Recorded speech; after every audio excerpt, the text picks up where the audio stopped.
peur. Mais bon, qu'est-ce qui fait pas peur, hein? Si on arrêtait, si on s'arrêtait à la peur, on ferait pas grand-chose.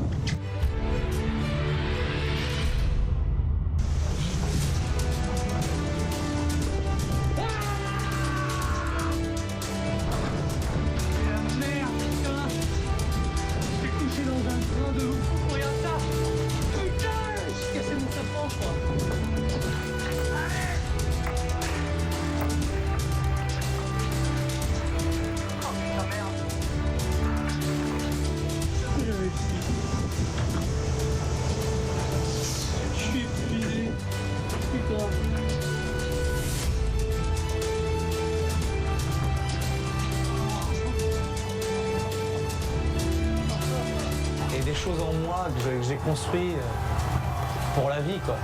C'est une aventure qui m'a changé totalement. Puis je suis fier de l'avoir fait, quoi. Je suis fier d'être allé au bout. J'ai eu beaucoup de chance. Beaucoup de chance. L'océan nous a laissé passer, quoi.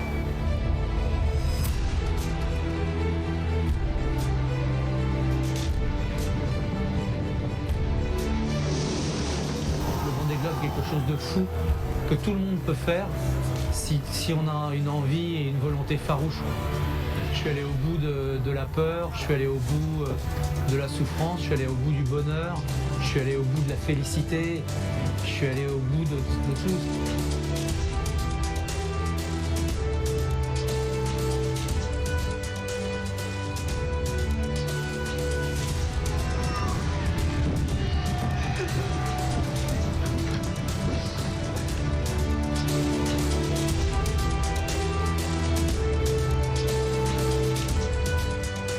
C'est tellement grand et tellement fort et tellement beau. Mais après, ce qui est sûr, c'est que je vais continuer à œuvrer pour la différence parce que notre monde en a besoin et il a tendance à se recroqueviller de plus en plus dans l'entre-soi. Et je pense qu'il faut agir vraiment pour continuer à montrer que l'aventure de l'autre est la plus belle des aventures. Et faire des choses différentes, vivre des choses différentes avec des gens différents. C'est là que réside le bonheur. Donc là, c'est toute l'équipe.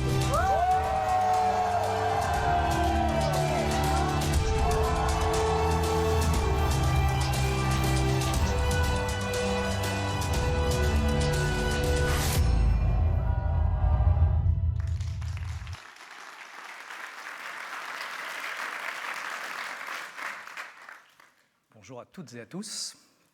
Je suis très honoré d'être là, un peu surpris d'être là, et je dois avouer un peu gêné aussi. J'étais en train d'attendre dans les coulisses, entouré de soldats qui sont prêts à donner leur vie, et moi je fais du bateau, quoi. Donc, il y a un décalage, vous voyez, que je ressens fortement en étant avec vous aujourd'hui. D'autant que je voudrais vous raconter une histoire qui ne parle pas de blessures, peut-être un peu de souffrance, mais une histoire qui parle de peur. Et c'est un petit extrait de mon Vendée Globe, si vous voulez bien. Ça va ? Ok. Le Vendée Globe, je l'ai fait, c'était pas mon objectif à la base, parce que ça fait 17 ans que je monte des aventures avec des hommes et des femmes tous différents. Et je dois d'ailleurs énormément de choses à la Marine nationale, qui nous accompagne dans ces aventures depuis 17 ans. Donc merci à vous. Ces aventures, elles ont pour un seul objectif, montrer que la performance vient de la différence et que c'est en faisant des choses différentes, avec des gens différents, qu'on innove, qu'on réussit durablement et qu'on est heureux collectivement et personnellement. Et toutes ces aventures ont été extraordinaires. La seule chose, j'avais énormément de mal à faire passer mes messages parce qu'à chaque fois qu'on parle de différence en France, on est dans la case diversité. Et la case diversité, elle est toujours empreinte d'humanisme et de civisme en France. Et en gros, à chaque fois que vous voulez parler de ça, on vous met dans la semaine du handicap, on vous met dans la journée équité homme-femme, on vous met dans le petit déjeuner rôle des seniors, des sujets super, mais qui emmènent rarement grand monde, quoi.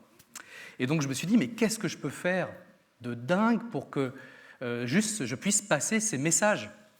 Et le truc le plus dingue et le plus médiatique que je pouvais faire, c'était le Vendée Globe. C'était une folie parce que je n'avais jamais fait de solitaire de ma vie. Et le Vendée Globe, c'était ma 3e sortie en solitaire, quoi. J'avais réussi à naviguer 2 fois avec mon bateau, j'avais fait une transat en double, mais le 6 novembre 2016, quand je sors du chenal des Sables d'Olonne pour le début de la course, je sors de 2 ans de travail acharné pour monter une équipe, m'entraîner, avoir les financements, etc. Mais je découvre dans le chenal des Sables d'Olonne, quand c'est mon tour de passer avec les 29 skippers, qu'il y a 350 000 personnes qui sont là. Et tout d'un coup, en les voyant, je me dis, peut-être que j'ai fait la connerie de ma vie. Parce que s'il y a 350 000 personnes qui sont là, ça veut dire que ce que je vais faire, c'est un truc de fou. Et donc j'ai très très peur. Je vais 5 jours après le départ pour sortir d'une apnée. Je suis terrorisé. J'ai l'impression que je n'ai pas les épaules. Et en fait, toute la descente de l'Atlantique, tout le premier tiers de la course, le Vendée Globe, si je caricature, c'est premier tiers descente de l'Atlantique, 2e tiers tour de l'Antarctique et 3e tiers remontée de l'Atlantique. Et toute la descente de l'Atlantique, je vais être extrêmement malheureux, j'ai peur. Et ce que je découvre, c'est que je n'ai pas peur de la course, de la navigation, non, j'ai peur d'avoir peur.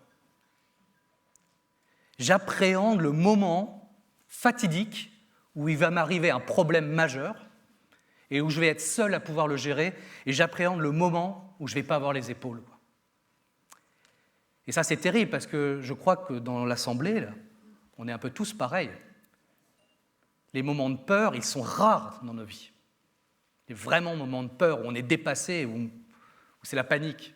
En revanche, on consomme énormément d'énergie dans la peur d'avoir peur, la peur avant, quoi. Et moi, tout ce mois-là, c'est une catastrophe, donc je ne peux pas dormir. Je ne sais pas dormir, d'ailleurs. Donc quand je dors, c'est que je tombe de fatigue. Je suis obnubilé par mon classement. Je me compare sans arrêt. On est 29 skippers, je suis 27e. J'ai l'impression que je suis nul. C'est terrible.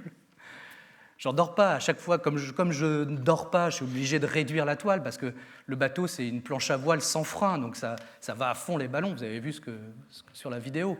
Donc je réduis, et plus je réduis, plus je me sens honteux. Et moins je dors. Enfin, je suis dans un cercle infernal.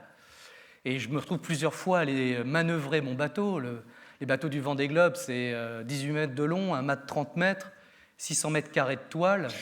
La plus grande voile, c'est un spinnaker qui fait 420 mètres carrés. Et je me retrouve à les manœuvrer à l'avant avec les genoux qui tremblent. Et là, je me dis, je vais me tuer, quoi. Et le bateau avance. Et au bout d'1 mois, on est à la porte des mers du Sud. Et les mers du Sud, moi, je les connais un peu. J'y suis déjà allé il y a longtemps sur un petit bateau. Et je sais très bien ce qui va m'arriver.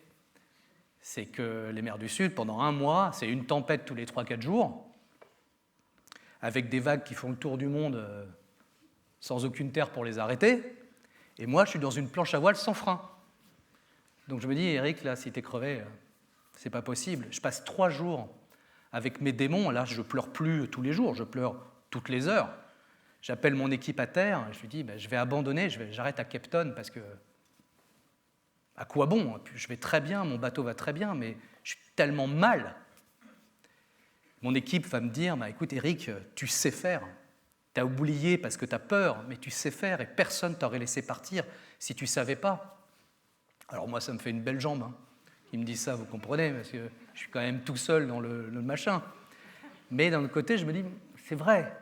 Et puis je me dis, mais alors, ok, t'abandonnes Eric, t'abandonnes. Alors, tu mets ton bateau à quai à Cape Town, là il y a ton équipe qui arrive pour t'aider, tu dois payer un skipper pour venir avec toi ramener le bateau en Bretagne, à Port-la-Forêt, il y a 1 mois de mer, et puis après, toute ma vie, je vais me regarder dans la glace, tous les matins, et je vais me dire, mais quel imbécile! Pourquoi tu n'es pas allé voir? Juste aller voir. Tu as travaillé 3 ans de ta vie, tu as embarqué 14 entreprises, 80 000 personnes dans cette histoire et tu ne délivres pas parce que juste tu as peur. Va voir, va juste voir. Et au bout de 3 jours, je fais l'empannage de ma vie. J'appelle ça encore aujourd'hui l'empannage de ma vie. C'est le moment où j'ai décidé de ne plus me faire guider par la peur. Et je bascule dans la première dépression. Il y a 2 skippers, 2 bateaux à côté de moi, eux, hop, il passe à côté, moi je file dedans. Et je découvre en pleine nuit que ça le fait, que mon bateau, ça va, il adore ça même, et puis moi, j'ai fait les bons gestes, tout fonctionne, ça roule, quoi.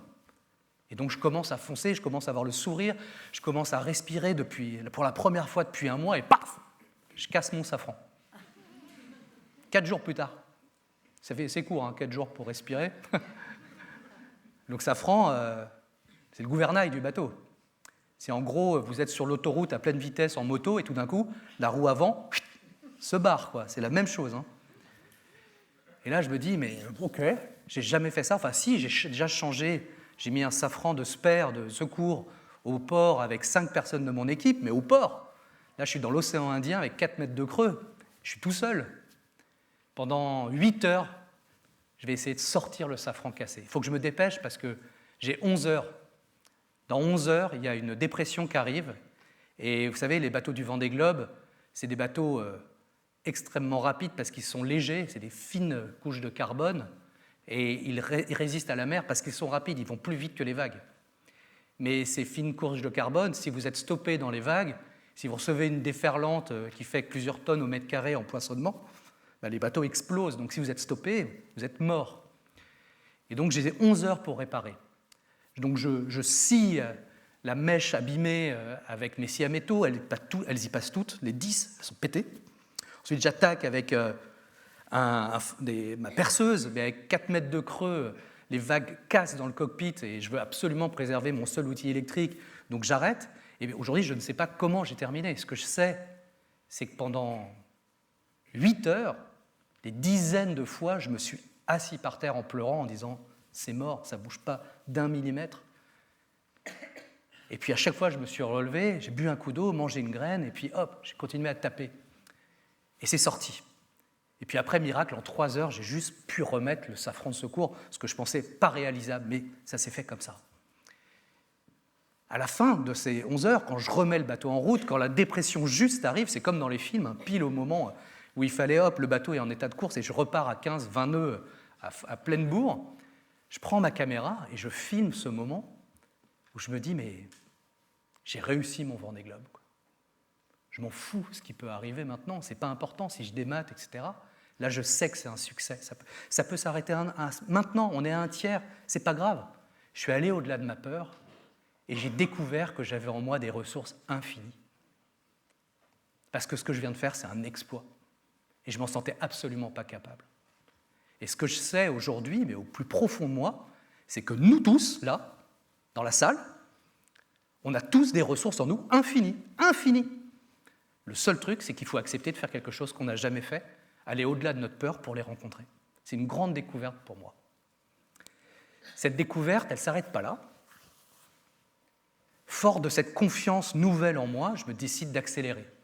Ça fait des jours et des jours qu'on se planque, on est un petit groupe, on se planque à laisser toutes les dépressions passer, pendant que les pros, eux, remontent au nord et prennent les dépressions comme les surfeurs prennent des vagues et sont propulsés plein est. Et nous, à chaque fois qu'il y a une tempête qui arrive, on baisse la toile et on attend que la dépression passe, et après on remet la toile et on part. Et là, je me dis, non, je ne vais pas rester comme ça, avec la peur au ventre pendant un mois, et je décide de faire comme les pros. Je me retrouve dans une tempête au large des Kerguelen, que vous ne pouvez même pas imaginer, la branlée totale.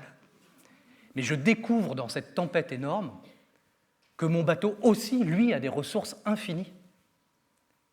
Et que maintenant que je peux me faire confiance, que j'ai dépassé ma peur, que je me fais confiance, je peux lui accorder la possibilité aussi de s'exprimer.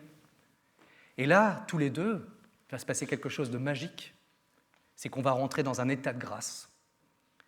On a confiance l'un dans l'autre. Enfin, mon bateau, les marins me comprendront à la salle, c'est un être vivant, donc on avance. Et là, on passe de la 27e place à la 17e, à la 14e, à la 12e, jusqu'à la 9e place. Je double tout le monde. Je reçois des messages de la Terre. Ils me disent, alors Bélion, t'as bouffé du lion, t'as le couteau entre les dents, t'es un compétiteur né maintenant. Et je leur dis, non, moi je suis en harmonie, quoi. Je suis en harmonie avec la mer et mon bateau. Et je suis en train de me boire des petites tisanes en regardant les albatros pendant que mon bateau est sur la tranche à fond les ballons. Et je découvre que la peur, et je terminerai là-dessus, la peur, j'ai compris que j'en avais peur. Et le fait juste d'aller au-delà, de découvrir les ressources que j'avais en moi, les ressources aussi que mon premier équipier avait avec moi, fait en sorte qu'aujourd'hui, la peur est mon ami. Et je sais que dans tout ce que je fais, puisque j'explore la différence, je fais des choses différentes, je sais que je vais avoir des tas de problèmes, mais aujourd'hui, je suis persuadé que j'aurai toujours plus de solutions que de problèmes. Je vous remercie.